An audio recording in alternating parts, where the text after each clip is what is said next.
بيتك بيتك يو الشنطة شنطة طلع عليك شنطة ইরানের হামলায় কাপড় পরারও সময় পাচ্ছে না ইসরায়েলি ইহুদিরা।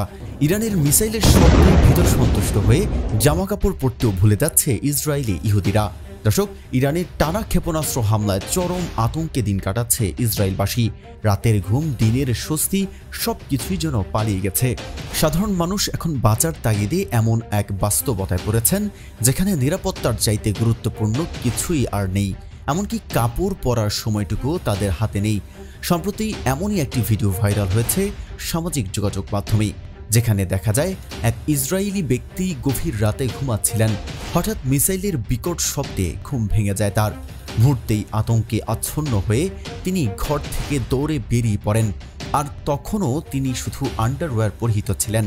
নিরাপদ আশ্রয়ের উদ্দেশ্যে অর্ধনগ্ন অবস্থায় রাস্তায় দৌড়ানোর সেই দৃশ্যই এখন সবার আলোচনায়। ভিডিওটি এক্সে শেয়ার করেছেন পাকিস্তানের খ্যাতিমান সাংবাদিক হামিদ মীর। ক্যাপশনে তিনি হালকা রসিকতা করে লিখেছেন, ওহ দিস ইজ ভেরি আনফর্চুনেটলি। মধ্যপ্রাচ্যে উত্তেজনা এখন এক অন্য মাত্রায় পৌঁছেছে। ইরান ধারাবাহিকভাবে ইসরায়েলের সামরিক ঘাঁটি ও পারমাণবিক স্থাপনায় হামলা চালিয়ে যাচ্ছে।